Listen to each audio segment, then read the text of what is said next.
everything.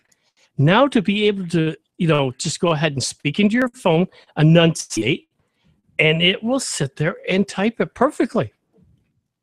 I remember when the Kurzweil and the Dragon Dictate were 80% accurate, and we were amazed at how great that was. And then if you got a cold, forget it. Right. But it was only 80% accurate. That means out of every 100 words, it got 20 wrong. Yeah. But we were amazed at how great that was. Oh, yeah, that was now still 99.9% accuracy porks us off. How fast we forget. And makes for fun websites. Yes. Websites that talk about the autocorrect and all of that stuff. Yeah. There is a comedian, Gabriel Iglesias. Sure. Was talking. Yeah, Fluffy. And he's sitting there saying how he's off one time doing a concert, and he's off, and it was his birthday. So after it, some folks wanted to take him out to drink. And he told his girlfriend, now wife, that he was going to, go right back to the hotel. So they took him out and they got him really hammered. And on this iPhone, got him and his girlfriend his iPhone. And he's sitting there and he's doing up this text. Oh, kissy face. And all this stuff. It totally translated it incorrectly, but doing that saved his butt. Instead of saying that he was out drinking, that he missed his girlfriend severely and can't wait to get home. Nice. He goes, "Thank you, Apple." Yep. I once got a text, a voicemail. You had one of the things that Google do is if you use your voice number and someone sends you a voice message, if you don't answer the phone, they can leave a message, and Google will not only save that and record it, but it will also turn it into a text message so you can see what they say. Oh, cool. And it was a friend of mine who was asking me something extremely innocuous, but it translated the first part of the sentence as waiting for sex later. Okay. And I looked at it and I thought, okay. Didn't say with him. No, it didn't. No, I suppose not. Or with me, actually, because it was from him. But it was awkward. And this is the problem with all of them, of course. If you mumble or if you've got a cold, he had a severe cold. Oh, yeah. At the that time. throws it off big time. Like this, So if you've got a cold or you cough in the middle or you whatever it is, it can cause some issues. With Jeff Goldblum in The Fly. With Brundlefly, it stopped recognizing his voice. Yep. That was 30 years ago, that movie? Yeah. And we haven't gotten that much better? No. Actually, it is a whole lot better. Yeah, it is. Yeah. It really seriously is. I mean. So when it makes that one mistake, we're really mad. Yeah, I remember back in the day, we had a fellow come to the CIDR meeting and give a demonstration of voice control of your Apple system. And we arranged, he wanted to come in early and make sure that it was set up properly and all this stuff. So he came in, he got the whole thing set up. He was doing all this stuff. He would say, computer, and the computer would say, yes, master. And he would say, turn on the lamp. And the computer would say, turn on the lamp, master. And he would say, yes, and it would turn on the lamp. And he did this for like an hour, and it was perfect. It was perfect. It worked perfectly. So we opened the room. 100 people came in and changed the acoustics of the room. Yep. And nothing worked for the entire thing. And I couldn't stop laughing because that was so clearly how those things worked back then in a nutshell. Yeah. If it wasn't perfect, and even stuff circumstances, it didn't work. Yeah, even stuff like Dragon, and there was Power Secretary for a while. They always recommended a headset. Yep. So the microphone is right up by your mouth. Up in your face, and you had to sit there and kind of play around with that too. Again, because if you got too close, you could sit there and pop your piece. Yep. And now I can do it from halfway across the room. Yeah. If I were to say the word Google preceded by the word hey, my phone would go off, my computer would go off. Probably if I had a radio on, if you got the radio on, your computer would go off. The recognition is so much better now. On MacBreak Weekly, they started saying the word Shlomo instead of all the trigger words. And then they got an email from someone named Shlomo. Stop. You didn't like it? They didn't like it. Yeah. Seriously? Yeah. It was probably half in joke, but Seriously. yeah. So, Seriously. they're just infinitely better than they were. And, you know, as an old timer, as somebody who went through the Kurzweil stage and the original Dragon Dictate stage and all of that, when I actually use Google now, I'm still amazed by how well it works and how easy it is to use. No, it is. It's unbelievable. It's kind of astonishing. Google now doesn't have the jokey stuff that Cortana and Siri do, but in terms of the actual use, it's still pretty hot, I gotta say. Pretty amazing stuff. All right, that music tells me we're ready for a quick break. If you're on the line, please stay on the line. We'll get to you in just a couple of minutes. If you're not on the line, why not? 585-966-5299. Toll free, 1-800-790-0415. Dave Enright, Steve Ray, Nick Francesco, Sound Bytes, member-supported Jazz 90.1. Computer talk you can understand. More Sound Bytes is next on member-supported Jazz 90.1. Hi, my name is Jeff Harris. Join me every Sunday, 5 to 7 p.m. for Big Road Blues. Big Road Blues is an exploration of vintage blues from the 1920s on up. Each week we examine different themes and aspects of the blues, playing both classic and forgotten blues greats from the past. That's Big Road Blues every Sunday from 5 to 7 p.m. right here on member-supported Jazz 90.1. Have you been wanting a Jazz 90.1 long or short sleeve t-shirt, half fleece, or hooded sweatshirt? The dark navy color with white logo is good looking and tasteful, and you can find them all at the Jazz 90.1 online store at jazz901.org. Wearing Jazz 90.1 apparel makes it easy to let the world know that jazz is your music and Jazz 90.1 is your station for jazz. There's also a navy Jazz 90.1 baseball cap to complete the look. You know, you just might find exactly what you want when you check out Jazz 90.1 online store at jazz901.org. Have you been wanting a Jazz 90.1 long or short sleeve t-shirt, a fleece, or hooded sweatshirt? The dark navy color with white logo is good looking and tasteful, and you can find them all at the Jazz 90.1 online store at jazz901.org. Wearing Jazz 90.1 apparel makes it easy to let the world know that jazz is your music and Jazz 90.1 is your station for jazz. There's also a navy Jazz 90.1 baseball cap to complete the look. You know, you just might find exactly what you want when you check out the Jazz 90.1 online store at jazz901.org. What's small and worth lots of money? It's the Jazz 90.1 Enhanced Member Card, and now it's worth more than ever with the addition of 35 wineries, with a list of restaurants, stores, and other businesses in the Rochester area, discounting prices exclusively to members of Jazz 90.1. You can even use your card when you travel in the U.S. It's a great way to reward yourself, all while supporting Jazz 90.1.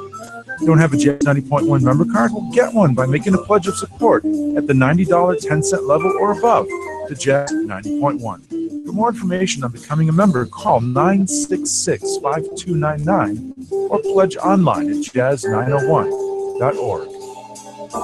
Who do I play high school softball for?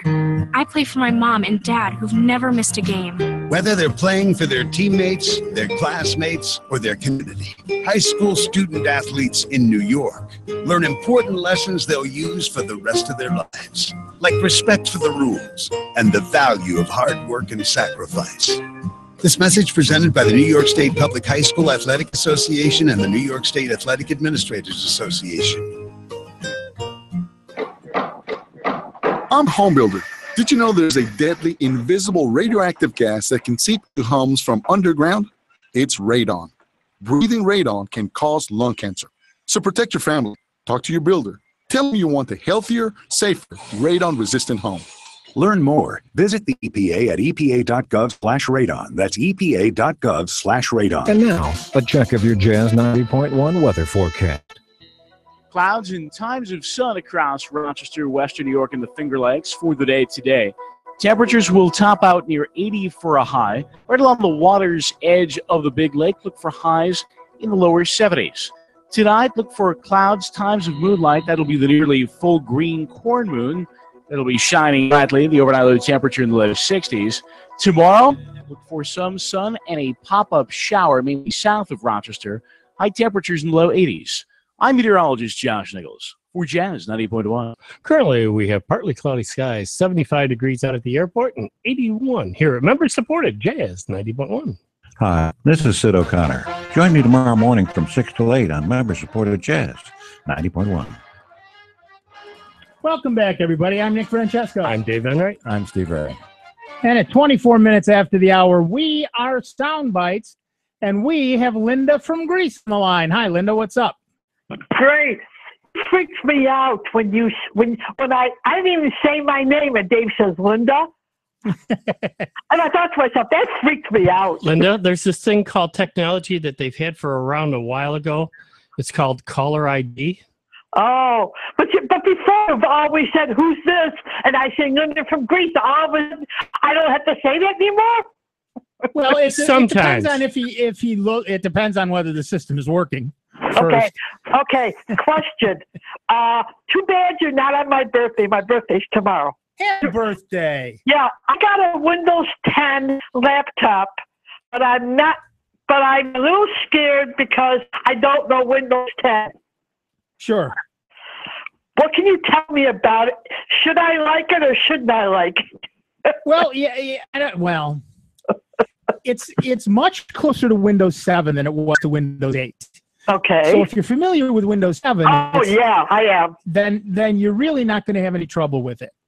The big differences are mostly under the hood. That is to say, in the background, how well it works and everything else. Mm-hmm. And in addition to that, does this laptop have a touch screen? Yes, it does. Then you might want to learn some of the touch features, like if you swipe from the far right in toward the middle, it brings up a section that has things like settings and things like that on it. So it's easier to get it at the control panel. That's the settings is the control panel.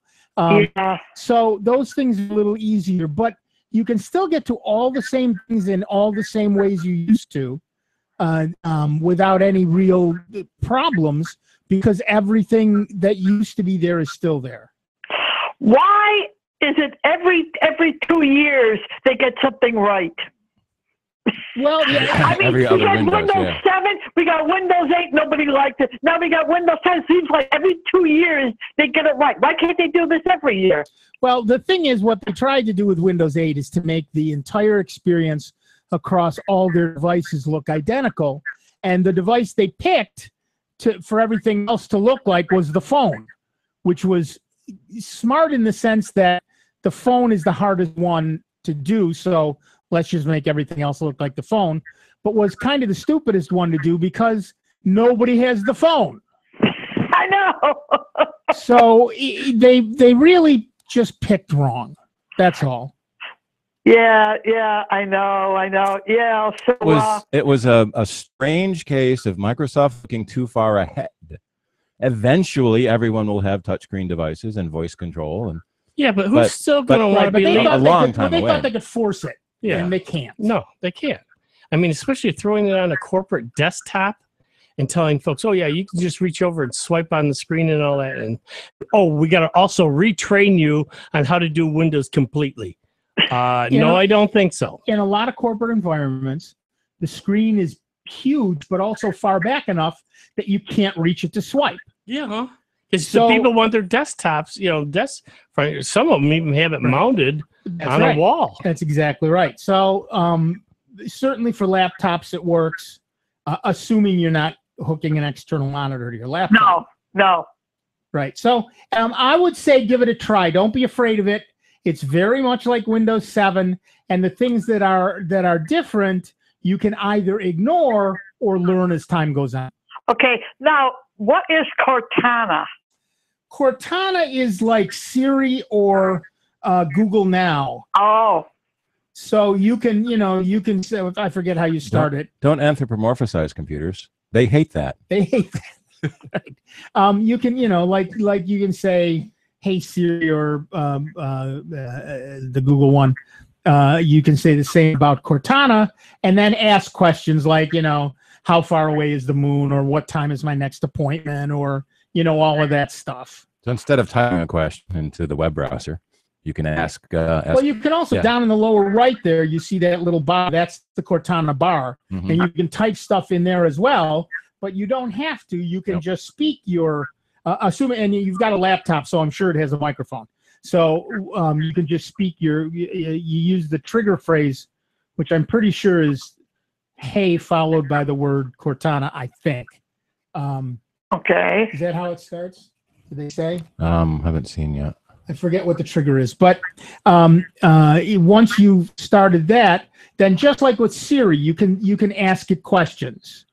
Who is the 14th president? How far away is the moon? When is my next appointment? Is it going to rain tomorrow? Things like that. Okay. Now you said on your phone, I got the same phone you have. Yeah. You said on your phone you never do any typing. I can't figure out how to do it. I mean, I'm doing a lot of typing. You say you never do it. Well, how did you set it up so you don't have to do that? Well, when I am going, you start out with the Google Now. And you can say to Google Now once you use the trigger phrase, which I'm not going to do over the. I've had many people berate me for using the trigger phrases for Siri and for Cortana and for Google Now. Because you say hello, hi Google Now. Right. Okay. Go ahead. And then what you do is you say, how does it go? Send text to and name somebody. And then it will bring it up and say, what do you want to type? And you just speak it. Now, if you want, you have to dictate like it was 1940 and you're talking to your secretary. So you have to say things like, hi, Linda, exclamation point. How are you, question mark. Hope everything is going well, period. Oh, I see what you're saying. Okay. Yeah. So you can do that and then you can send it. Or if you're in the middle of an exchange, so for example, when I'm sitting at home and my daughter texts me, which doesn't happen often enough, I can reply or hit the little place where you would normally type. And when the keyboard comes up in the lower right, there's a microphone. If I hit that, then I can speak the reply. Oh. So those are just two instances. And again, in the car, you certainly don't ever want to be bringing up playing with your phone while you're driving. Yeah. So you can do it there as well. But it was so funny. Now I have a 2010 car, and my girlfriend says, she's playing around with the phone, and she says, "Do you know you can answer your phone on your car?" Mm-hmm. And I went, "What?" It's been 5 years, and I just learned it this summer that if I put it in the holder I've got, it's Bluetooth. There's a button on my car, and and I never knew I had that. Yeah, and for the people who don't have that, you can buy a $30 Bluetooth device that does the same thing. Yeah. So you think I'm gonna like Windows 10? I think you are. It's very similar to 7, and like I said, the few things that are different, you learn them over a couple of weeks and you're done.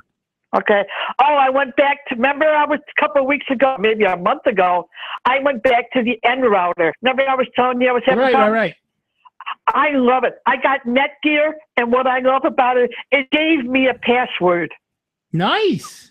Yeah, on the box it had the password. And I went, that's the first router I've ever seen that gave me a password. Well, that's extremely dangerous, though. Does every box have a different password in it, or now does anyone in the world know your password? Yeah, really. No. The password was inside the box. Oh, all right. It was on a piece of paper inside the box. You should probably change that password. I'd still change it. Well, I mean, it is something nobody will ever think of. I mean, but I'm not going to tell you what it is. It's no, of course not. Yeah. It's on a list from Netgear somewhere. Yeah. And so someone will find that and publish it.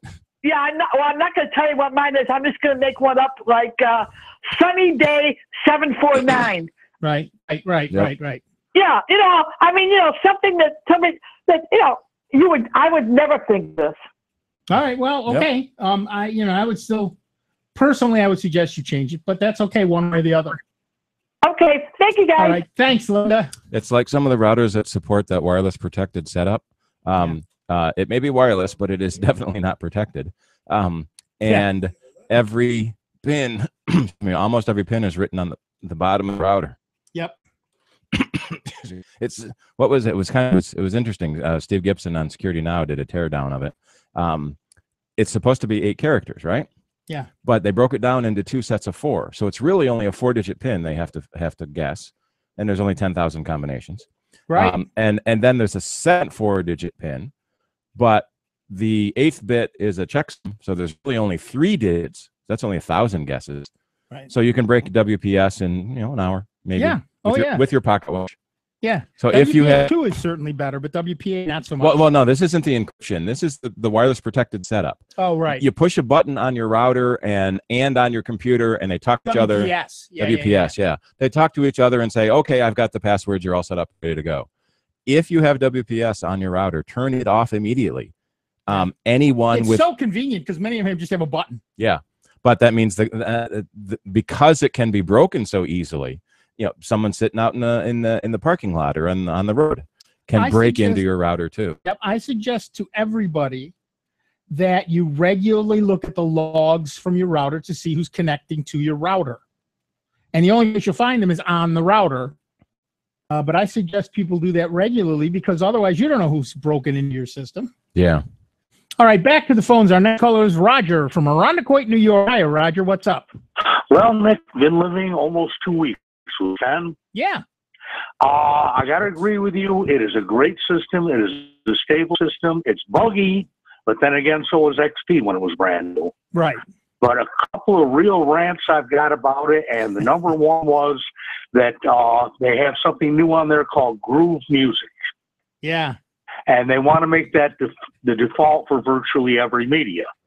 Yep. Now, last week I missed a good portion of the show. I don't even have a radio in my office anymore because every time I would hit listen via high speed, it would bring up Groove Music, and Groove Music would give me a message saying, try a different playlist. This item is missing or we can't get it. So I went to my settings, tried to go back to Windows Media Player that I've always used to listen to the show. Yeah. It wasn't even listed. So I said, okay, enough of this. I'm going to download VLC Media Player and see if I can get that on my list of defaults. As soon as I downloaded VLC Media Player, when I went back to my defaults, magically, Microsoft now gave me the option of Windows Media Player. The last media player you install always tends to become the default. So that so there's one you need to play from the internet and it's got the real player. You go, oh crap, I got to install a real. Now real player was the last player installed and it becomes the default. Right. Right. Well, no, VLC didn't become the default, but what happened? The better programs ask. Yeah. When you would go to settings, you never saw Windows Media Player, and now you do. Right. Yep. And I was able to set it. And again, this week, I had to change the default for the .m3u. Yep. To Windows Media Player from Groove Music. Microsoft wants you to use what Microsoft wants you to use, and the heck with what you want to use. Yeah, I had to do the same thing with images. Yep. I had to change my default there from the jump that they built in as default on Windows 10. Yep. To go back to Windows Photo Viewer. Microsoft really wants to be Apple. Apple gives you very, very few choices. I mean, you can download more, you can add more, you can do all that. Apple rather gives you very, very few choices. However, unlike Microsoft, where people get angry about the choices, every time you get a choice from Apple, a real Apple fan has just a tiny little orgasm. So it's a very different, I'm sorry, did I say that on the air?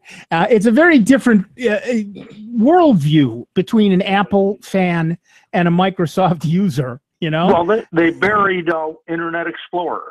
Yeah, well, that's a good thing. I completely agree with that. Well, that's hidden. Yeah. If you go down to your search on your start menu and put Internet Explorer, you can get up, you can get the location, and then you can put it on desktop. Not that I'm a big fan of it, but I do websites, and when you're doing a website, you have to be able to test all the most popular browsers. Yes, and there are still some government websites that refuse to work if you're not using Internet Explorer.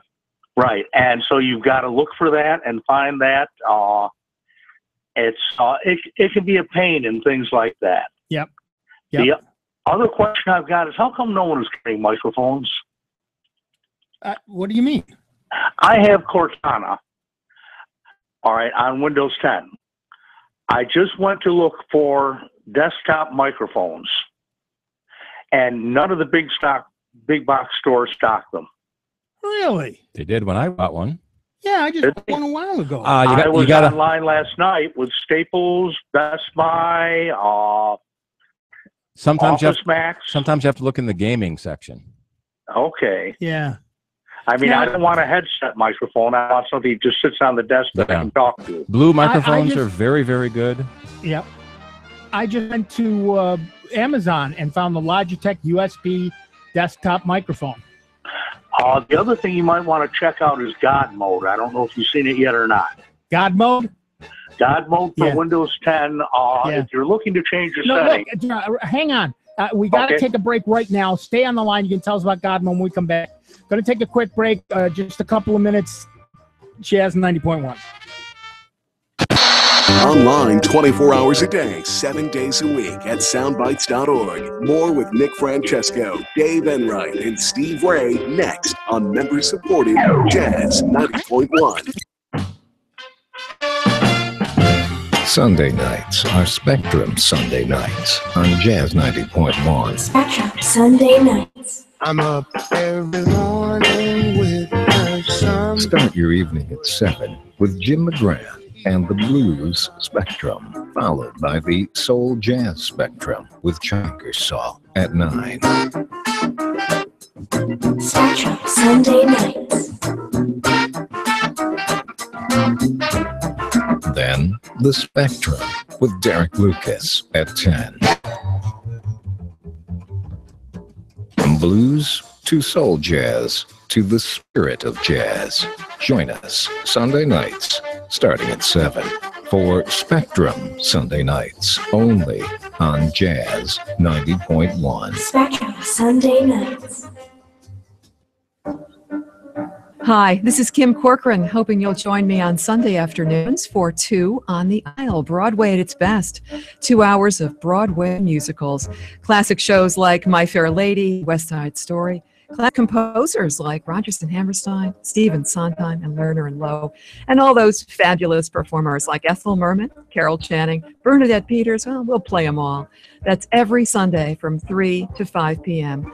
Hope you'll be there, because I'm saving you a seat here on member-supported Jazz.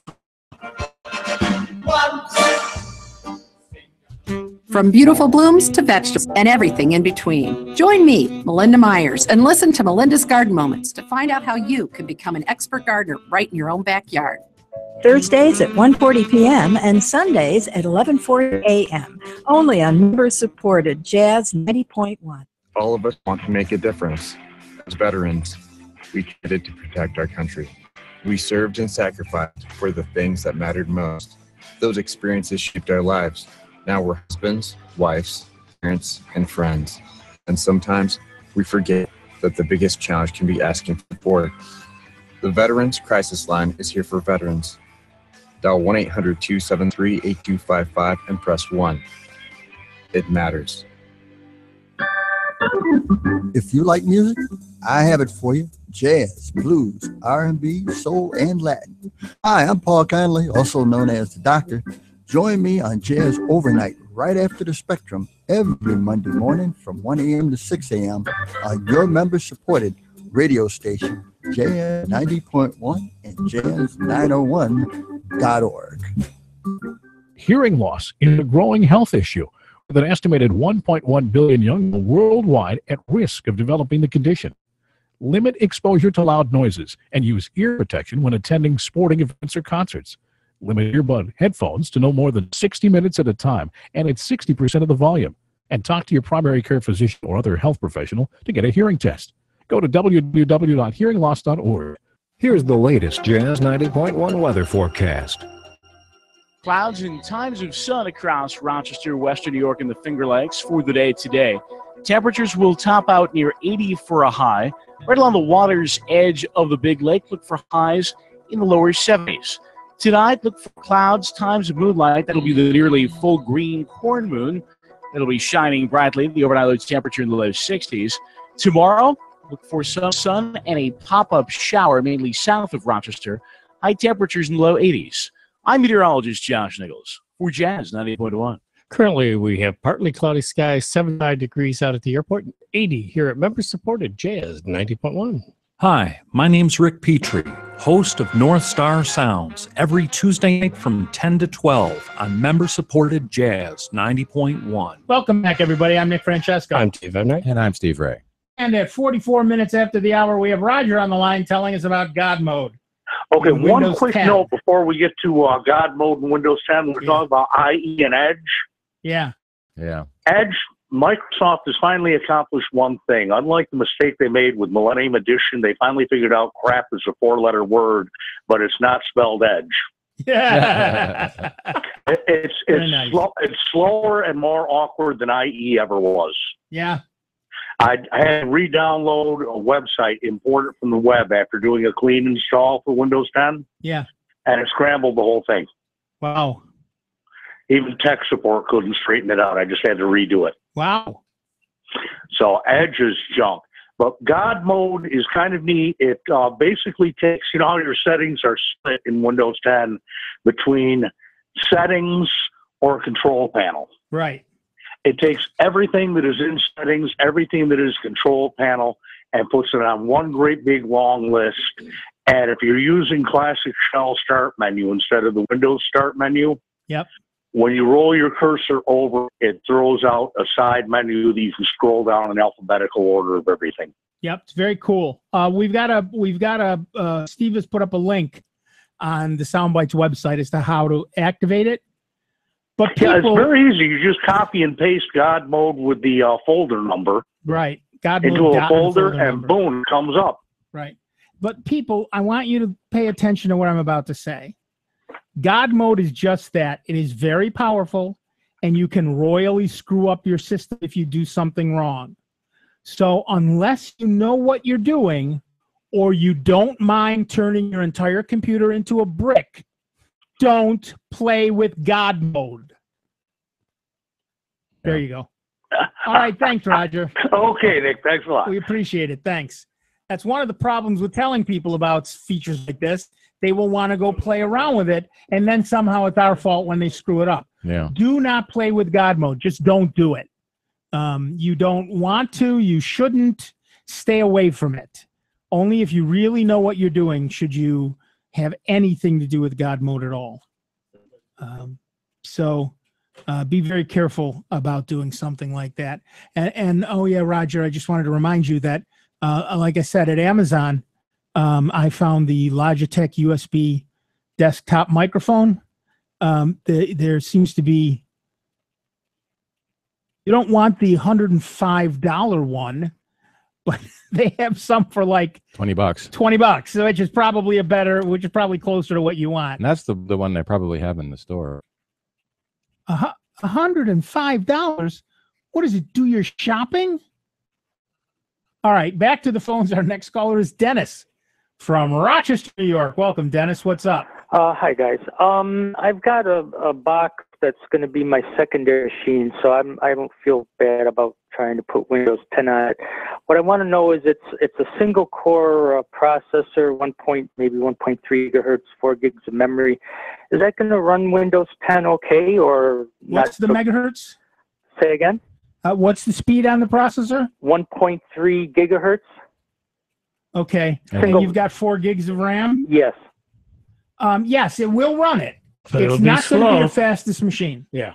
But for testing, for playing, as long as you fully understand that some of the slowness is in fact due to the machine you're running, you should be fine. Yeah, because of the fact it's going to be a secondary machine. That's the only reason I'm putting Windows 10 on it now. I wouldn't even dare put it on my primary box because now the second question I have related to that is I wanted to wipe the drive completely and have no operating system on it, but then that means I can't download Windows 10 to it, or what? Well, no, you can download Windows 10 and then just burn it to a CD or DVD rather.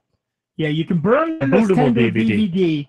Before you do that, go into your secondary box and bring up the computer icon, or rather in the start menu where it says computer, right-click on that, select properties, and go find your serial number and write that down.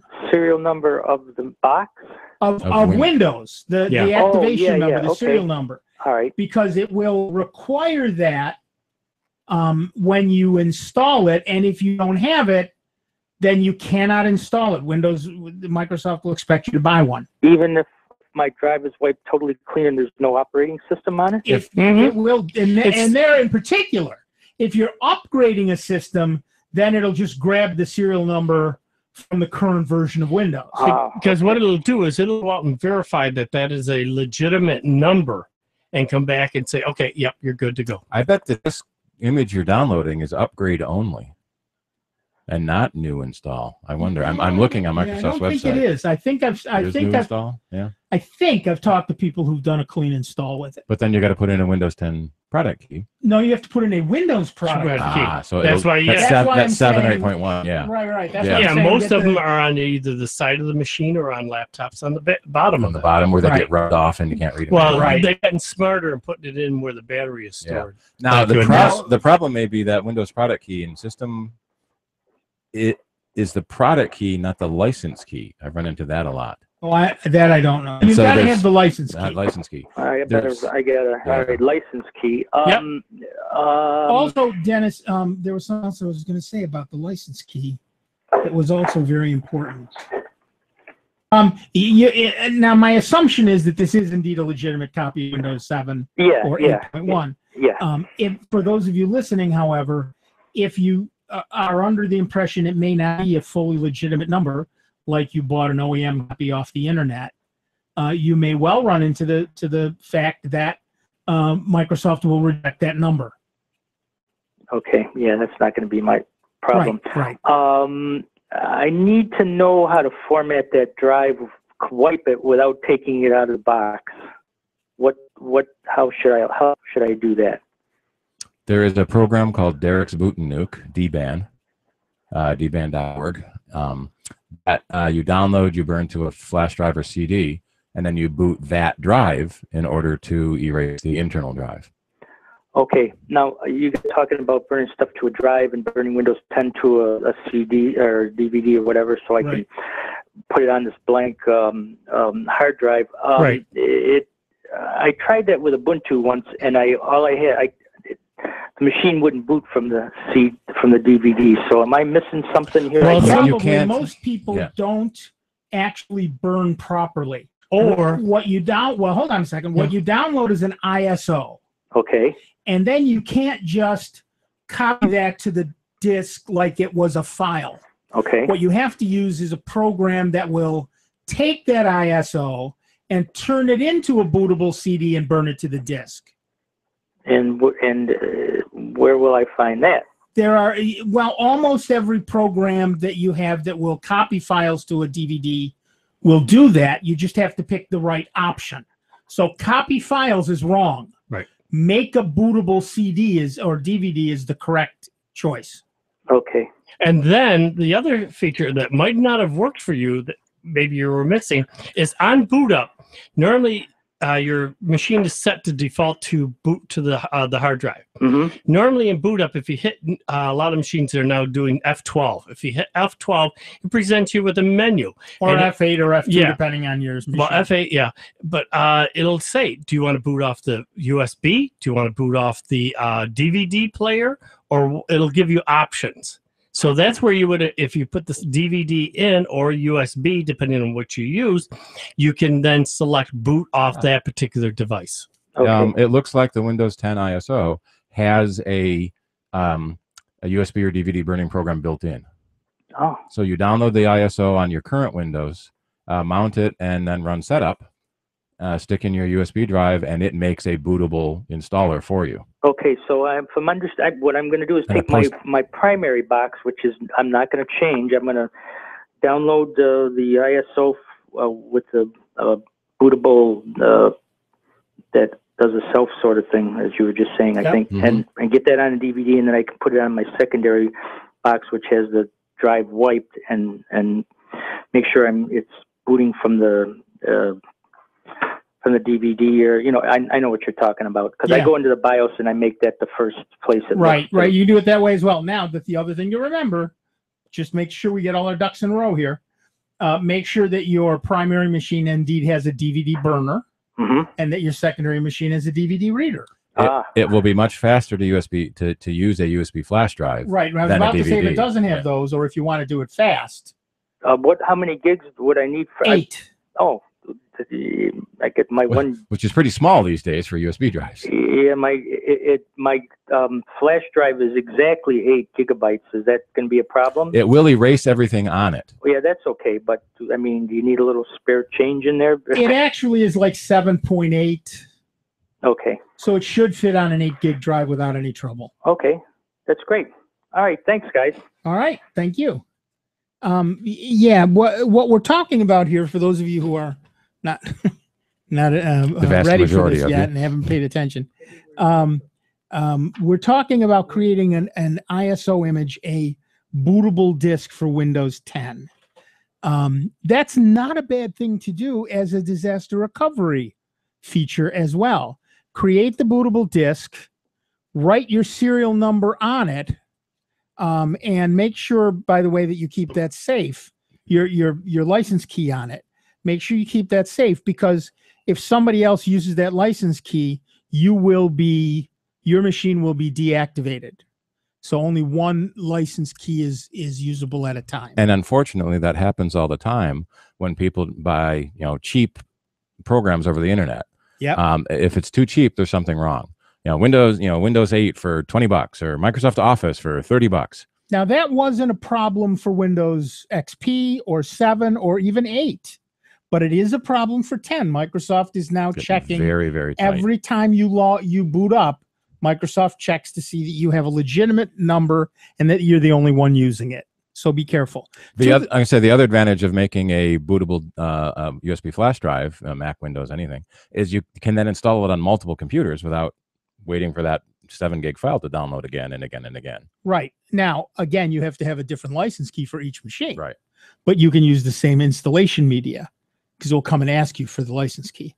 All right, back to the phones. I think we've got time for Randy from Greece. Welcome, Randy. What's up? Hi, it's Andy, actually. Oh, Andy, sorry. That's okay. I've been called worse.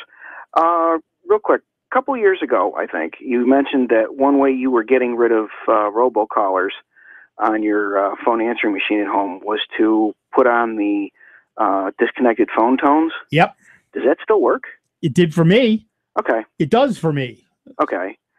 Because we recently had 4 mornings in a row between 10 after 7 and 20 after 7 calls from folks in India claiming that they worked for Bill Gates. Yeah. And royally ticked my wife off because she doesn't get up that early because she's retired. Yeah. And so finally, after a couple years of my telling her, look, if we put this on there, these calls go away, she finally said, put them on the phone. I've had it. So Yeah, I've you got just- them on the phone. I'm just wondering if it still works. It worked. It seems to be working for me. Okay. And for the rest of you listening, it's that 3-tone you get when you call a number that's not in service. It goes do do do, and then it comes out and says the number you've called is unreachable, whatever it is. And what happens is robocallers listen for that tone, and if they hear it, they take your number off the list for a while, because their whole job is to make as many calls as possible, and they don't want to waste time calling numbers that are out of service. So after 6 months or so, they'll put it back on again and try it again. Because it may have been reassigned to somebody else. Because it may now. have been reassigned to Yep. somebody else. But in addition, but before that happens, until that happens, you're free of those robocallers. And the way I solved it was by taking the phone out of the bedroom. Yeah. We've turned the ringers on the bedrooms upstairs all the way down, but I have elderly parents. Now, do you have it also on the do not call list? Oh yeah, but that's a joke. Yeah, Yeah, they don't care. No, it That helps just means some. that's just a number that they want to call because they know there's a human there. Yeah, really. But how much do you need just the tones, or do you need part of the recording saying the number's been disconnected kind of thing? No, all I did, I actually found that on the internet. I couldn't tell you It's where on right YouTube. now. And then I just honestly, I played it from my phone when I recorded my message. Right. I started the message, I played the tone, and then I said, "Hi, you've reached the Francesco's, blah, blah, blah." Yeah, So, well, I got mine on there. It says, no, we're really not disconnected, but that's for the robocallers to make them go away. And that's fine too. I have friends who kind of sit there and start laughing when they're talking and leaving the messages. That's creative. I like that. Well, and that's the robocalling devices only listen from the tone. They can't tell what's being said after that. Okay, so they just want the tone and then they disconnect. Right. Okay. Now, I do have a question. But You got to hold on now. I'll stay with you. Okay, thanks, Andy, because we got to take a quick break. I'm sorry. Well, you've wasted an entire hour of your life with this nonsense, apparently. And you're going to get another chance to do it again because we've only wasted an hour of your life. There's another one coming. So stay tuned. We'll have Andy from Greece. We'll have Dave Enright, Steve Ray, Nick Francesco, you. It's 59 minutes after the hour. It's Sound Bites on the truly great and solely member-supported Jazz 90.1. It's America's longest-running computer show. Back to more Sound Bites with Nick, Dave, and Steve. Next on member-supported Jazz 90.1. WGMC Greece Rochester, a public service of the Greece Central School District. Jazz 90.1. Streaming online at jazz901.org. Hey, I thought you and the boys were doing some environmental cleanup thing today. We are. Well, it looks more like you're going fishing. We are. And that's the example you're setting for our children. Uh-huh. Conservation is easy. Every time you purchase a fishing license or register your boat, you're helping to preserve our nation's coastlines, lakes, rivers, and streams, protecting memories for generations to come. To learn about all the ways your participation in boating and fishing help the environment, visit takemefishing.org/conservation. Spread the word. The program that keeps you connected to the latest and greatest in jazz is on your radio. That's right. Each week on the Cool Jazz Countdown, we're taking you inside the music with our new music features and our On the Line segment. So join us, Marcella Shepard, the bass man, and me, Kyle LaRue, for the Cool Jazz Countdown. Mondays at 6 a.m. on Jazz 90.1. Jazz 90.1, streaming online worldwide at jazz901.org.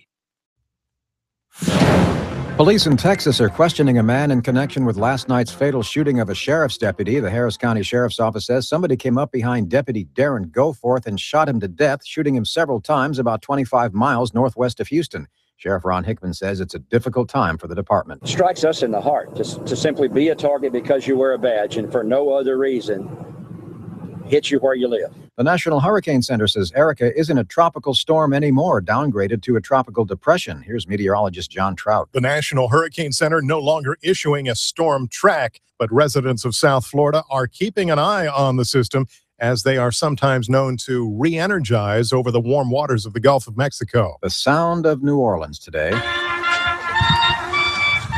Ceremonies underway in Mississippi and in Louisiana marking the 10th anniversary of the day when Hurricane Katrina slammed into the Gulf Coast. 1,800 deaths. I'm Michael Toscano. Boogaloo Joe Jones, Jimmy Smith, Soul Live, Grant Green, James Brown, Melvin Sparks, Ron Levy, Bobby Blue Bland, Jimmy McGriff, Charles Kennard, New Cool Collective, The Awakening, Clarence Wheeler and the Enforcers, Eddie Jefferson. Join Chuck Ingersoll for the Soul Jazz Spectrum, Sunday nights at 9, and hear all this and more only on Jazz 90.1 and jazz901.org. Ramsey Lewis, Eddie Roberts, Cannonball Adderley, Eddie Harris, Young Holt.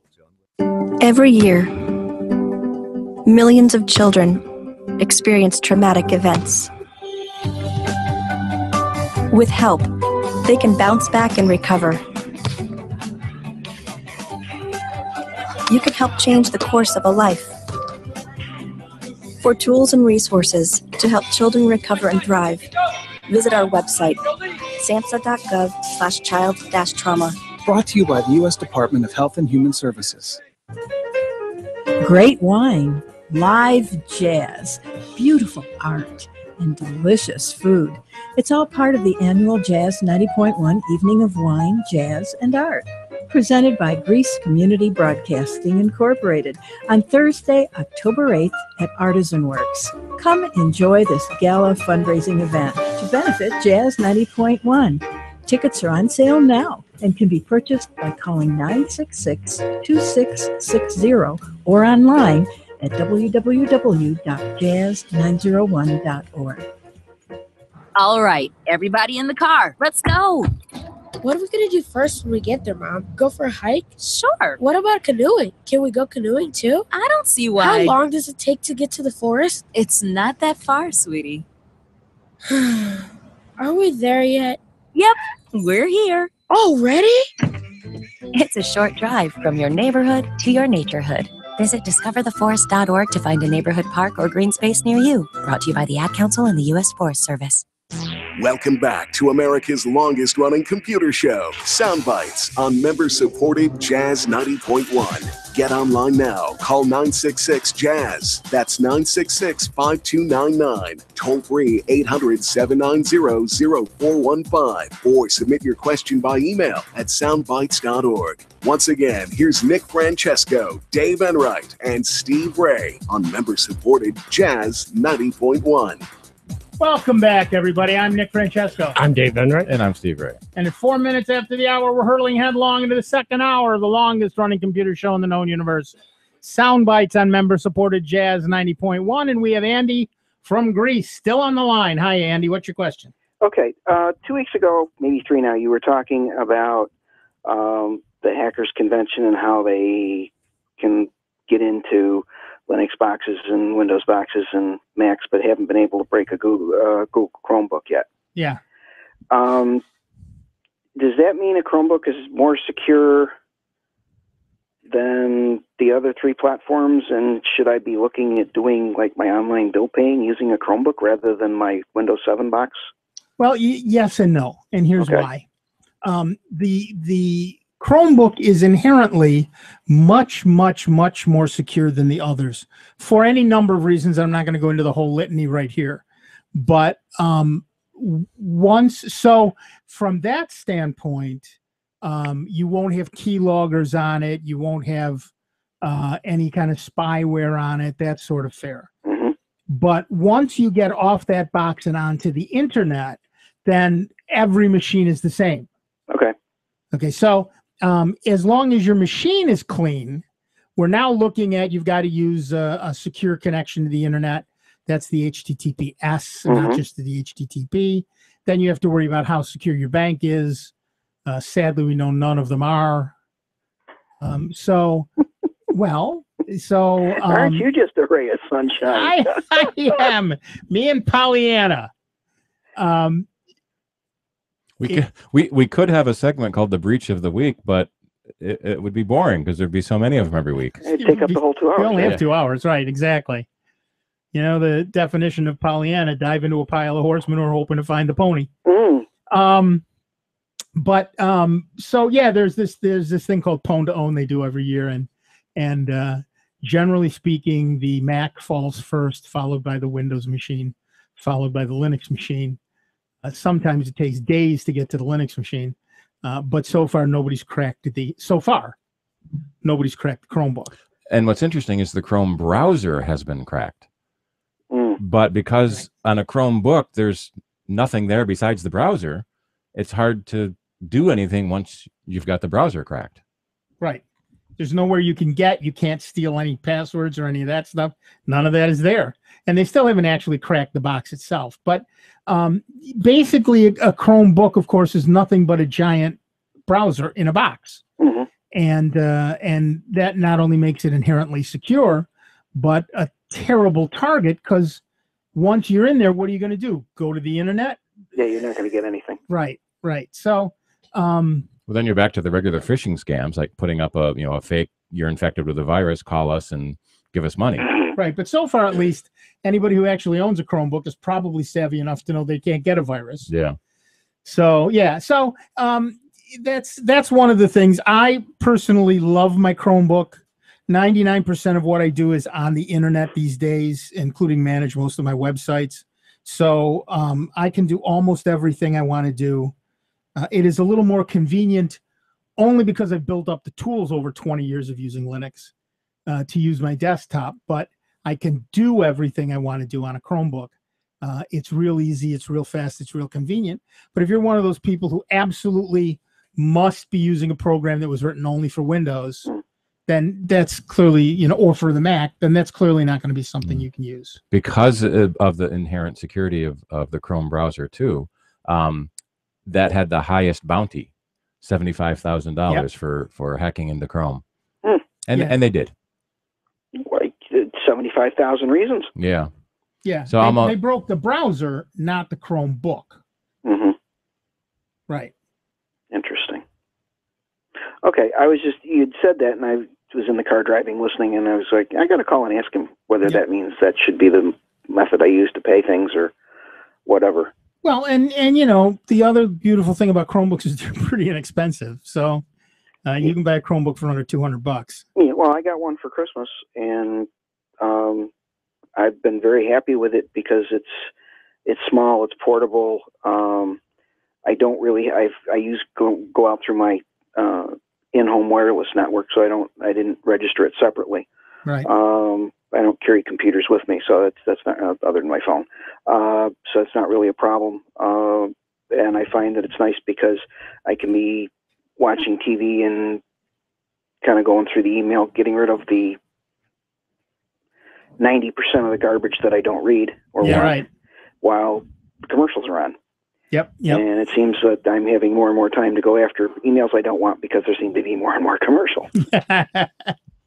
I try never to watch commercial television. If I do, I record it. Well, I mean, I and that one time you're watching live TV and the fast forward button doesn't work. Oh man, I can't tell you the number of times that porks me off. What the? Oh yeah. Sometimes I'll hit pause and like go do something for 10 minutes to let the buffer build up. Yeah, same thing here. I mean, I DVR everything, and I know I can watch a regular show in 45 minutes. So it's just if it's later and I'm a little tired, all of a sudden it's like, oh damn, I forgot to hit the fast forward button, and then I have to catch up to get through the commercials. But it really that's one device that really has changed the way I watch television. So. Yeah, you, me, and everybody else. But I do thank you for all of the information, and I'll let you get on to your next call. Thanks, Andy. Have a great day. Yeah, at the recent Pwn to Own competition, $550,000 of prize money was paid out. $110,000 to one guy. He broke Chrome and got the $75,000.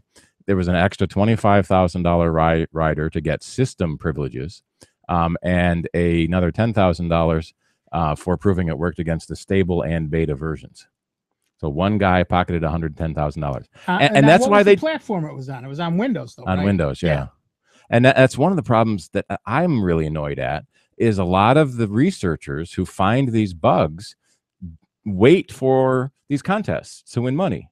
And so who knows how long he knew about this bug? He could have told Google and they have their prize money all the time, but not these gigantic prizes you see at these big conventions. Right.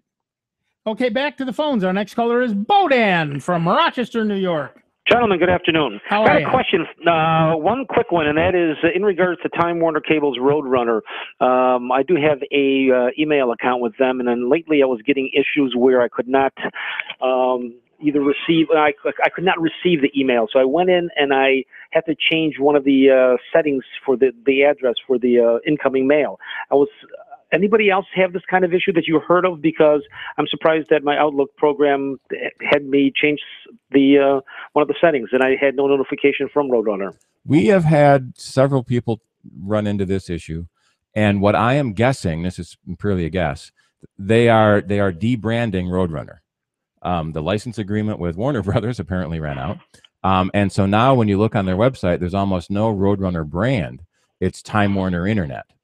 And so using mail.twc.com as both incoming and outgoing, usually works, and that supports IMAP, where the old popserver.rochester.r.com doesn't support IMAP. So you can't synchronize the mail among your devices. Well, actually, I do. You mentioned that I went to the website and it did say to use both the incoming and the outgoing is the same. But I tell you something, when I did that, I was having issues.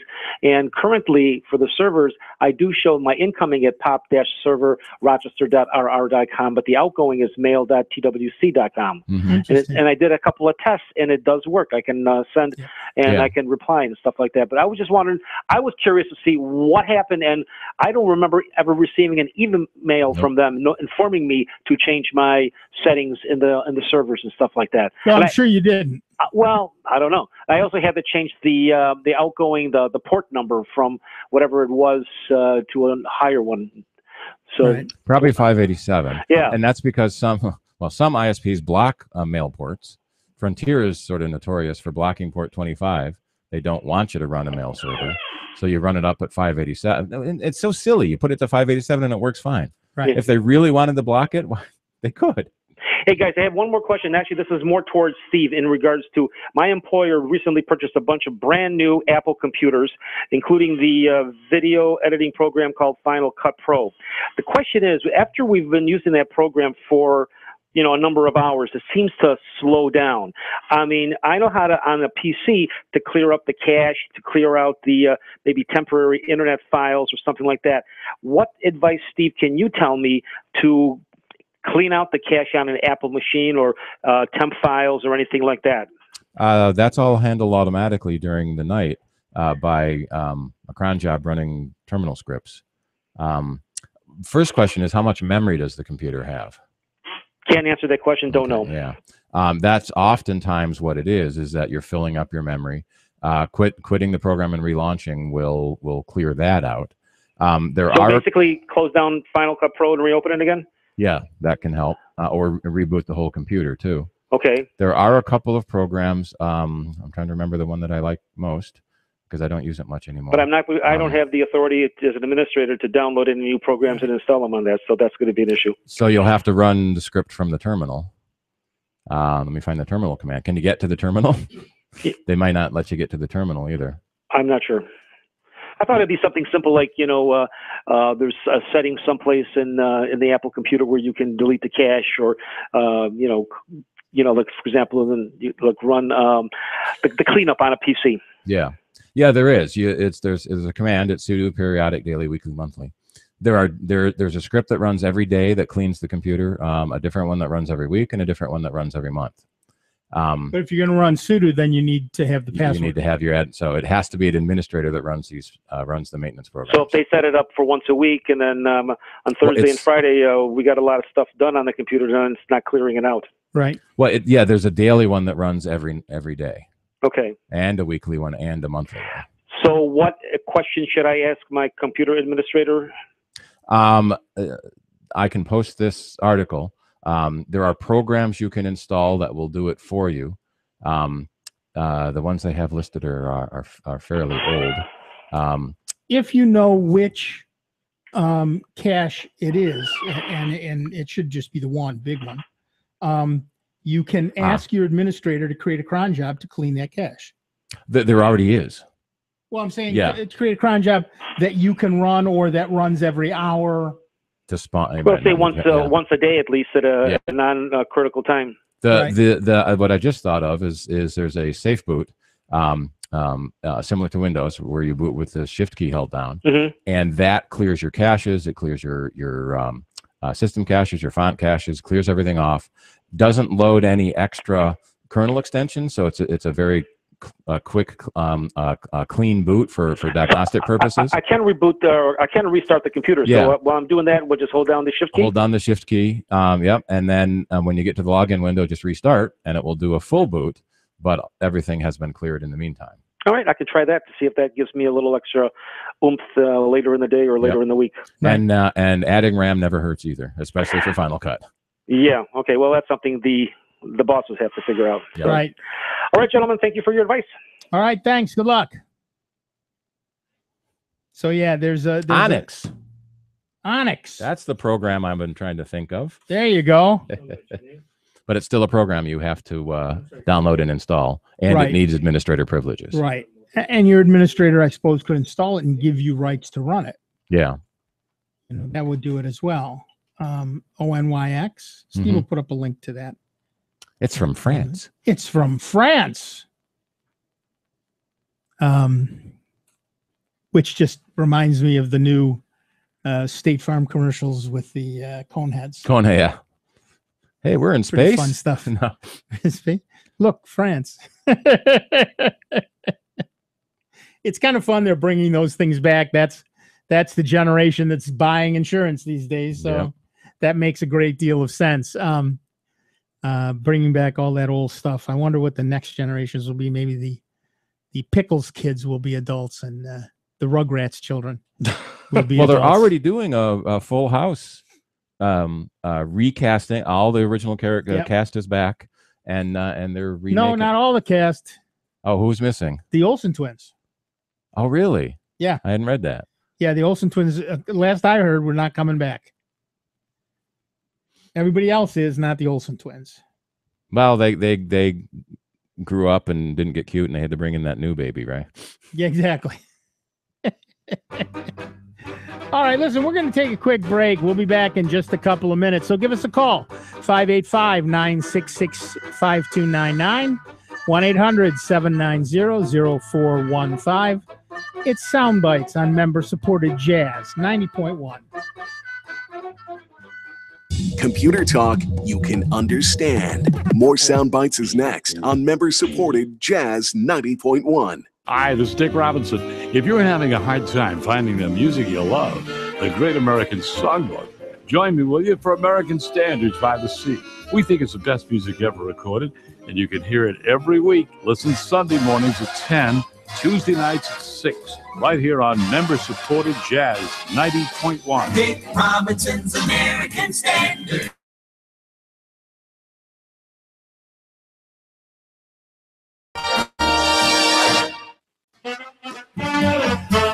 Hi, I'm Otto Bruno, your host of the Sunday Music Festa. Every Sunday afternoon from 12 to 2 p.m., we celebrate the standards of the Great American Songbook with the help of artists such as Frank Sinatra, Ella Fitzgerald, Count Basie, Dean Martin, Rosemary Clooney, and many, many more. Join us this week and every week for the Sunday Music Festa from 12 noon until 2 p.m. right here on member-supported Jazz 90.1 in Rochester, New York.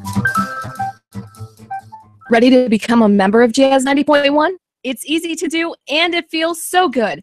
Just call 966-5299. That's 966-JAZZ. Or pledge securely online at jazz901.org. And remember to check if you work for a company that matches donations. This could double or even triple your pledge. Anytime is a good time to become a member of Jazz 90.1. Hi, I'm Otto Bruno, your host of the Sunday Music Festa. Every Sunday afternoon from 12 to 2 p.m., we celebrate the standards of the Great American Songbook with the help of artists such as Frank Sinatra, Ella Fitzgerald, Count Basie, Dean Martin, Rosemary Clooney, and many, many more.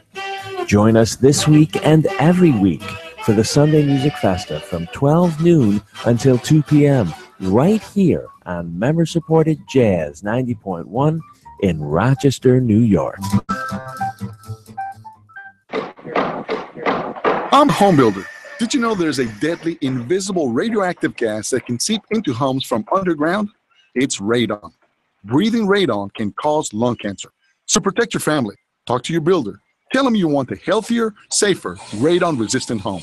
Learn more. Visit the EPA at epa.gov/radon. That's epa.gov/radon. Contests are open to U.S. residents 18 years of age and older. WGMC employees and their families are not eligible to enter any contest conducted by WGMC. Members of the Board of Greece Community Broadcasting are not eligible to enter any contest conducted by WGMC while in office. Limit one entry per person. Only one winner per household or immediate family per 30-day period is permitted. All decisions of station management with regard to the awarding of prizes, the selection of winners, and the interpretation of these rules are final. Each entrant, by virtue of entering the contest, agrees to accept the decision of the station as final. Copies of official contest rules are available to the public by writing to WGMC Contest Rules, 1139 Maiden Lane, Rochester, New York, 4615. I I want to thank my mommy for loving me so much, for taking me to the doctor when I broke my foot, For leaving me alone when I wanted to be alone. And now, grown up, I'm thankful for being able to take care of you, my dear mom, for taking you to your therapies, for understanding that sometimes you simply want to be alone.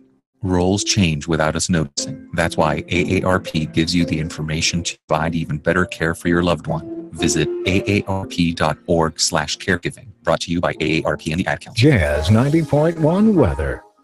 Clouds and times of sun across Rochester, Western New York, and the Finger Lakes for the day today. Temperatures will top out near 80 for a high. Right along the water's edge of the Big Lake, look for highs in the lower 70s. Tonight, look for clouds, times of moonlight. That'll be the nearly full green corn moon. It'll be shining brightly. The overnight low temperature in the low 60s. Tomorrow, look for some sun and a pop-up shower, mainly south of Rochester. High temperatures in the low 80s. I'm meteorologist Josh Nichols for Jazz 90.1. Currently, we've got mostly cloudy skies, 74 degrees out at the airport, and 78 here at member-supported Jazz 90.1.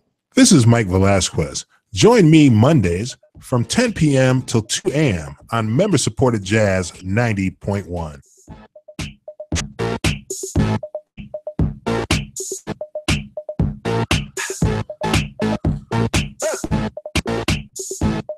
I keep forgetting that's in there. That's got that hiccup. Also, that's about the most dancing I do all week. Welcome back, everybody. I'm Nick Francesco. I'm Dave Enright. And I'm Steve Ray. And at 24 minutes after the air, we are Soundbites, and we have Walter from Greece, New York on the line. Welcome, Walter. What's up? Greetings to all of you. Question, it's maybe a silly question. I have an older cell phone, flip phone style, and it gets stuck on the boot up. It goes along so far, flashes, and then starts all over again. Now, I'm considering to recycle a phone, but I just want to know, is the information that I have on that cell phone secure right now, or should I consider something like starting it up and dropping it into a bucket of water to kill it, or expose it to a Van de Graaff generator, or put a nail through the battery compartment? I'm all for driving over it. Well, will somebody like Best Buy still take it, though, if it's in a mangled condition? That I don't know. I do know that, in fact, you're hoping it depends on what information you've kept on it, of course. Flip phones you couldn't put much on, but I'm sure there are phone numbers of phone numbers, family. some text stuff, that stuff that's there. Yeah. But yeah, if you're worried about that, I would not turn it in. Sadly, I hate to say this. Yeah. I would destroy it and then recycle it for parts. What carrier is it? It was a pay-as-you-go Page Plus. If it has a SIM card. No, there is no SIM card. Okay, because most of your data would be on that SIM card you could just take out. Yeah, it's a Verizon phone. It's based on Verizon, and there's no SIM card. Cards, yeah. Yeah. Yeah, my suggestion is break the phone severely. Okay. And then just turn it in for parts. There's lots of places. At least there are a couple of places you can turn in. Yeah, they turn them in for 911 phone calls to give them to. No, I'm saying after you break it. Now it's just parts. Yeah. Oh, yeah. Recycling, the regional computer recycling. Mm-hmm. Yeah, I know Best Buy does take stuff, because I've taken TVs and anything that has a board into it, a circuit board into it, they'll take it for free. TVs, of course, is the subject to the size of the tube or screen. But okay, so I'll give them a call, see if they will take a broken up one. Yeah, good for you. Okay, that's a good thing to do. It's also a good deal for Best Buy because they make money off it. You hand it in for free and they make money off of recycling the gold and stuff out of it. But good for them. I'd rather see it all recycled than sitting in a landfill somewhere. And that's something that we all should remember. We all use these cell phones and we don't think much about it, but you know what? Every single day, you've got all the most important and private information on there. Nobody locks their cell phones anymore. So you just put in a code before you open your phone. And I tell people all the time, if you don't lock your phone, forget my number. I want everybody on earth having my number. So if you don't lock your phone, don't put my number in your phone. All right, back to the phones. It's clearly phone minute here at Soundbites. Our next caller is Steve from Greece, New York. Hi, Steve. What's up? Well, good afternoon, gentlemen. Quick question and then maybe another question. Many years ago, I stole someone's code off the internet, modified it for my own use. I now keep it on my hard drive as my homepage for all my browsers. Okay. It's got shortcuts to all the places I go. It's functional, not pretty. Is there any way I can get my Android tablet to use that homepage? Yeah, put it over on the Android tablet. But how do you do? Okay, I have no idea how to do that. All right, here's the easiest way to do any of this stuff. You go out and you find a program called AirDroid. Okay. AIRDROID, and put it on your phone. Yep. When you run it, it turns itself into a mini web browser. Okay. And tells you its address. You then put that address in your other web browser, in the one on your desktop, and it actually opens up your whole device, whether it's a tablet or a phone. And so from there, you copy data back and forth. You can send text messages if it's a phone. You can copy pictures in and out. You can do any of that stuff. And so once it's over on your phone, then you bring it wherever you put it, you bring it up on your browser. And one of the things you can do from there is add it to home screen. And then it just becomes a file on your home screen. And then you just tap it to open it up with the browser. Okay, I'm not sure I followed all of that. But one caveat that might, the screen will also send me to another shortcut screen. Like I've got one HTML file that's got 42 news sites on it. Sure. And the home screen takes me to as a quick shortcut to that other HTML file. Put them both over. Okay, so this is... As long as you didn't hardwire the link. So, for example, if the link is /users/Steve/something/something, that's a hardwired link. Right. If the link is just the name of the file, and you put that file in the same place you put the main file, then it should find it just fine. Okay. Or if it's the straight HTTP lookup, then now, but going to a subfile, no, it's going in a subfile on its own machine. It has to be in the same directory. So you would say, href equals 2.html or whatever the thing is, but not, c:\users/something/2.html. Mm-hmm. Obviously, I'm going to replay this one later. Yeah.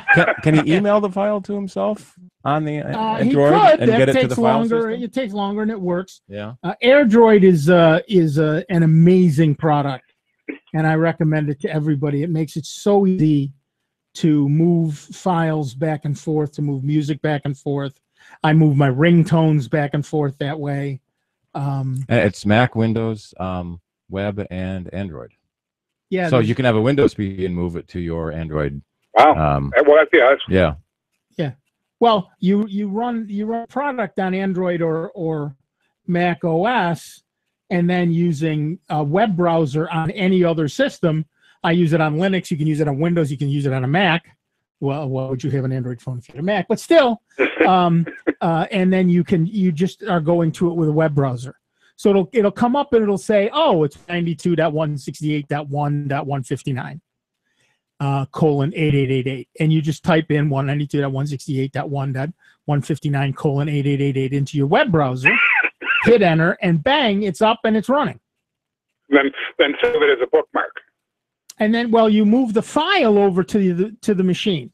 Okay. Over to the phone. Right. Well, I figured that's all right. That's the AirDroid part. Yeah. Then on the phone itself, you bring it up, and one of the things you can do is save it as a bookmark. But another thing you can do is save it add it to the home screen. Which I would like to do. And then obviously you can do that as long as you make a space for it. Make sure you get space for it. Now you keep saying phone. I'm presuming Android tablet is the same. Tablet is the same exact thing. Okay. One more quick question. One of the things I do when I can't read the text on a monitor, it's either gray on a white background, I can't read it or something like that, is I highlight it so I've got white text on a blue background. Yeah. Very easy to read. But I'm running more and more into when I do that, it's white text on a gray background. Yeah. What is going on with that? People are just idiots. The people out on the internet are just idiots. I hate to say it, but it's true. In many cases, they're doing. Sometimes what they've done is created a page with a background image, and so they make the text white so it shows up. And at some point, they either lose or remove the background image, and now you've got white text on a gray background. Or the background image coming from another site, and you've blocked third-party cross-site scripting, which is a smart thing to do. Which I've done, yeah. Yeah, so that may be where that issue is for you. One of the things that you can do on most browsers is there's a setting for, and I forget exactly what they call it, for visually impaired people, or essentially it puts its own style sheet in, which makes sure all the text is black, all the backgrounds are white, whatever. But I can't think of what that's called. What? I don't know.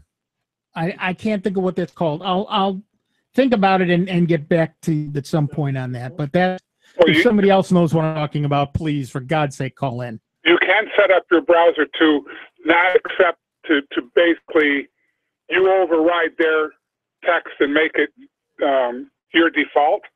Yes. But boy, does that messes up a web page. Well, yes, it will. But the point is, you can then see it. Yes. Better. There's got to be an app in the web in the store, the web store. Oh, that was stupid. I just closed my browser. I'm an idiot. Well, tell them to stop using gray text on a white background. I will do that. All right. Thank you very much, gentlemen. I appreciate your time and your assistance. Thank you. Yep. I can't believe I just closed my browser. And stopped everything that was wrong. What a moron. Yes, I just stopped everything that was running. Luckily, I'm not running everything you're running, so that's not an issue, but I have to log back in. Luckily, logging back in takes less than a second on a Chromebook, so I'm already back up and running. Yep. Now, the other thing you might look at is, instead of in the browser settings, look in your computer settings. You may be able to change the colors in the usually called the accessibility control panel. That's the word I'm looking for. Oh, that's too simple a word. I didn't think that was it. So you can also often invert your colors. You can switch to grayscale. Mac has an option here called differentiate without color, and I'm not sure what that means. It doesn't seem to do anything on my computer. but it's weird. If you invert your colors, things look really, really weird. Yeah. All right, back to the phones. Our next caller is Brian from Pavilion, New York. Welcome, Brian. How you doing, guys? Good. How are you? Oh, beautiful afternoon. Beautiful afternoon.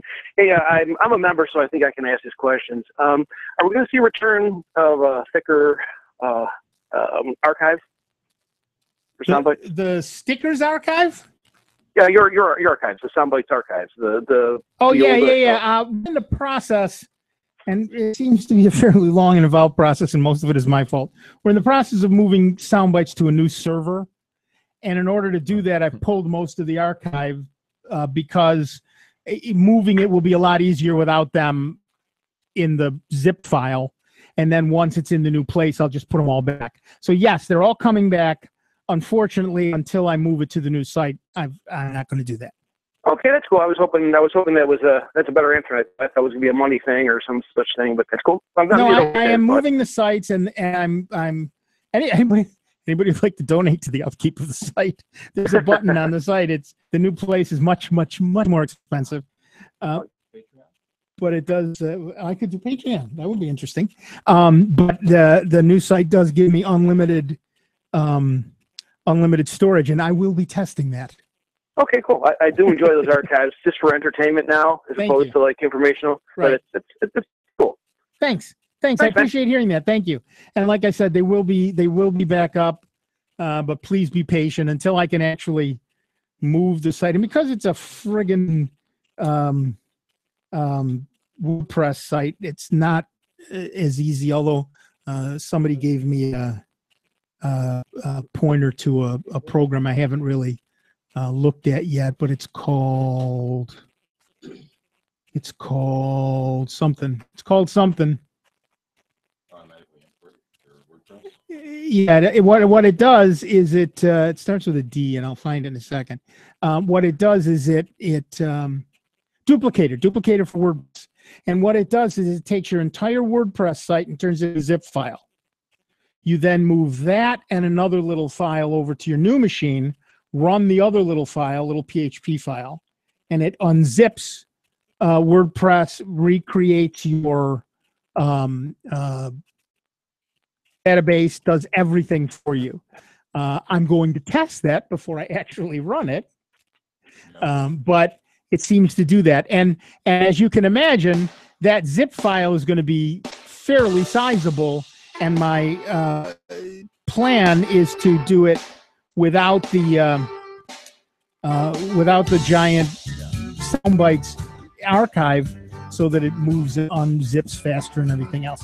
All right, we're going to take a quick break. Back in just a couple of minutes with Dave Enright, Steve Ray, me, Nick Francesco, and you. 39 minutes after the hour, Soundbytes on member-supported Jazz 90.1. Before you call into our show, please make note of the following rules. 1, turn your radio down. 2, turn your radio down lower. 3, remember, nobody has invented a good-sounding speakerphone yet. Don't use them. 4, I'm sure you have a point. It makes for a more interesting show. 5, calling does not guarantee you'll get on the air. No whining. 6, if you do get on the air, please do not tell the host what you just told the screener. We don't care. And 7, is the radio turned down yet? We hope this will make for a more enjoyable program, and we thank you for your time. Online 24 hours a day, 7 days a week at soundbytes.org. More with Nick Francesco, Dave Enright, and Steve Ray next on member-supported Jazz 91. Sunday nights are Spectrum Sunday nights on Jazz 90.1. Spectrum Sunday nights. I'm up every morning with the Start your evening at 7 with Jim McGrath and the Blues Spectrum, followed by the Soul Jazz Spectrum with Chuck Ankersall at 9. Spectrum Sunday nights.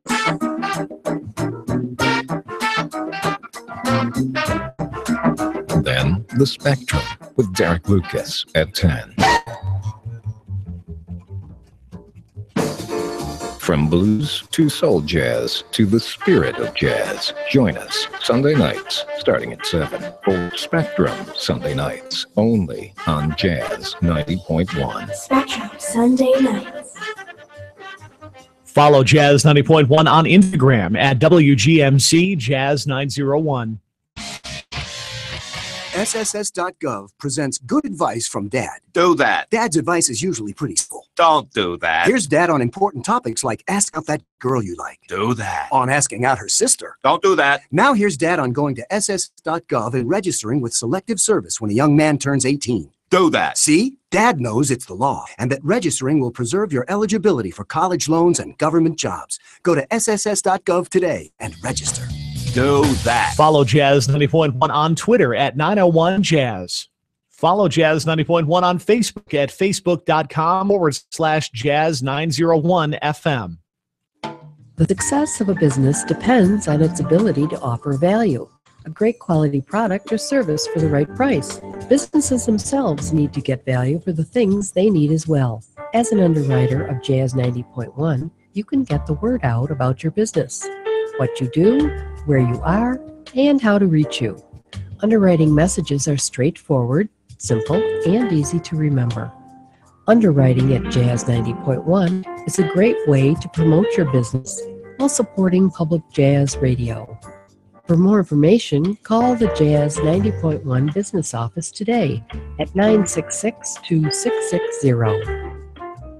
And now your Jazz 90.1 weather. Clouds and tons of sun across Rochester, Western New York, and the Finger Lakes for the day today. Temperatures will top out near 80 for a high. Right along the water's edge of the Big Lake, look for highs in the lower 70s. Tonight, look for clouds times of moonlight. That'll be the nearly full green corn moon. It'll be shining brightly. The overnight low temperature in the low 60s. Tomorrow, look for some sun and a pop-up shower, mainly south of Rochester. High temperatures in the low 80s. I'm meteorologist Josh Nichols for Jazz 90.1. Currently, we have mostly cloudy skies, 74 degrees out at the airport, and 79 here at member-supported Jazz 90.1. Hi, I'm Jim McGrath, host of the Blues Spectrum. I hope you can tune in this Sunday evening from 7 until 9 for some of the best blues around here on member-supported Jazz 90.1. Welcome back, everybody. I'm Nick Francesco. I'm Dave Eric. And I'm Steve Ray. And at 44 minutes after the hour, we are Bytes, and we have Carl from Pottstown, PA on the line. Welcome, Carl. What's up? Hey, guys. How's it going? Peachy, you? Okay, I have a question. There used to be a piece of software called AM Deadlink, and what AM Deadlink would do is it would check all your browser's bookmarks and favorites. It would go through them all, determine which ones still work and which ones don't, and it would automatically eliminate those bookmarks and favorites that didn't work. However, they stopped that from functioning for some reason. I brought up their website, and they said it's no longer a good idea to do this automatically. You should do it manually. And I always thought it was a great idea for somebody who has hundreds or maybe 1,000 bookmarks and favorites, how much time it would take to go through each of them by hand. And I was wondering if there's any other program that you can buy that'll do this automatically for you. What is your web browser? Internet Explorer. I also use Firefox and Chrome. Chrome has one called Check My Links. AM Deadlink is still being listed. Yeah, and if you go there and read the page, it says bookmark managers are too complex now. Don't use us on modern browsers. Right. There's one called Link Checker. Another one called Sort Site. I found what a lot of these do is check for dead links on a web page. That seems to be a very popular function, but I'm not looking to check dead links on a web page. I'm looking for a function that'll check bookmarks and favorites in web browsers, and that seems to be hard to come by. Oh, I see what you're saying. I found one for Firefox called Bookmarks Checker. So yeah, Google find dead links in bookmarks. It still keeps finding the AM Deadlink checker, but it finds some other ones as well. Right. So yeah, you're looking for. I just did a Google search on check browser dead bookmarks, and I'm still waiting for it to come back because it just wants me to be angry. Bookmarks checker for Firefox. Again, these things will probably check and give you a list, but not actually delete them automatically, which makes sense. You know? Okay. Yeah. So there's one called Bookmarks Checker for Firefox. There's one shockingly called Bookmark Checker for Chrome. Mm-hmm. And it's not a bad idea to cull your bookmarks every once in a while. Is there anything for IE though? Yeah, I don't see anything for IE. Well, IE doesn't have those kind of add-ons. There's one from AM links. I wonder if you could still run AM links and tell it check but don't delete.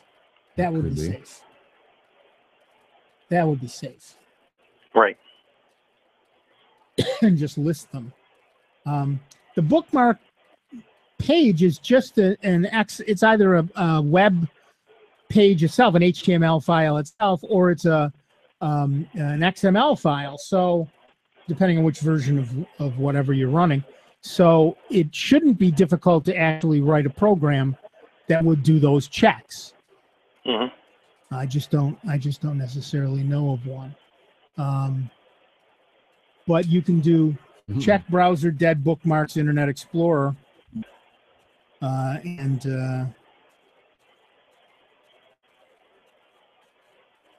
course, the drastic solution is to delete them all and start over. Gizmo has free best free bookmark cleaner. They do AM cleaner. Check Internet. Oh, here's one from G-Hacks called Check Internet Explorer Favorites. So again, it'll list them and let you do what you want with them. Saves, analyze. This is another one. Apparently, when Microsoft changed the format for their browsers, it broke everybody. So you can do it for Chrome and you can do it for Firefox. Apparently, Google is, rather, Internet Explorer is another kettle of fish. There was one called Faves Analyzer that did the same thing, but it says right here, it's not available anymore. And it says the same thing for AM Deadlink. But what you can do with either one of those is run it and just look at the links and then delete them by hand. Okay, maybe that's the best way to do it then. Yeah, it's going to take longer, but particularly with Internet Explorer, it's going to be much safer.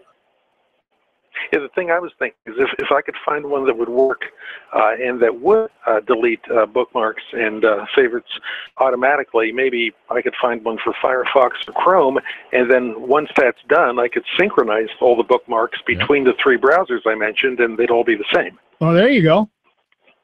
That will do it. And in fact, like I said, there is one called Bookmark Checker, and I'm looking at it right now. Scanner control. Click to start the check, preferences, blah, blah, blah. So, yeah, that's the way to do it. Okay, well, thanks a lot. I'll give that a try. Sure. Thanks. I may run this myself, see what it looks like. Hopefully I can run it without actually doing any deleting. Although, like I said, it's just a file. So if I back up the file first, yep. That's the safe way to do anything. Back up the file first and then go ahead and try it. One thing I wish browsers would do is when you add a bookmark to the bookmark menu, they always put it at the bottom of the menu. Yeah. Put it at the top of the menu. Yep. That would be really, really, really nice. Yep. All right, back to the phones. In keeping with the long-distance callers, we have Jason from Altoona, PA. It's PA Day here at the show. Hiya, Jason. What's up? Oh, I was going to say to Carl, but then he had already figured that out about just getting the attachment for one browser and doing it and then importing it to all the other browsers. Yep. But that might work well if he were to add X marks into the equation and allow that to do the syncing across the browsers for him. Right. There is a program called Xmarks that will sync things up to the web and then sync them across all your browsers. If you have to add Xmarks to all your browsers. But yes, that would work very, very well. And since Xmarks is owned by the same company that owns LastPass, it's a good time to upgrade to secure passwords controlled by a quality password manager. Right, exactly.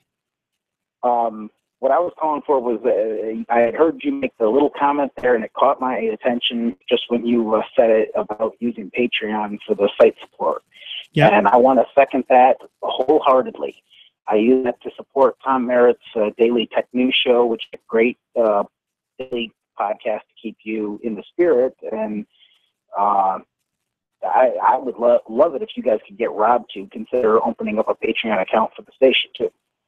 Oh, yeah. I haven't played a lot with Patreon. I will absolutely look into it.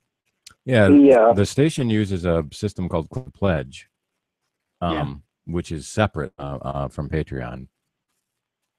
Yeah, I'm currently just using PayPal. Well, the reason I like Patreon and why the local hackerspace that I was a member of here in State College, we had actually looked at it as well, was the nice thing is if, in my case, so I could, if you created a support the Soundbite site Patreon, and the station had a support the station Patreon, and Tom's DTNS podcast has his support us via Patreon. What happens is rather than me getting billed for whatever I donate to each thing, every month a single charge hits my card for the total amount.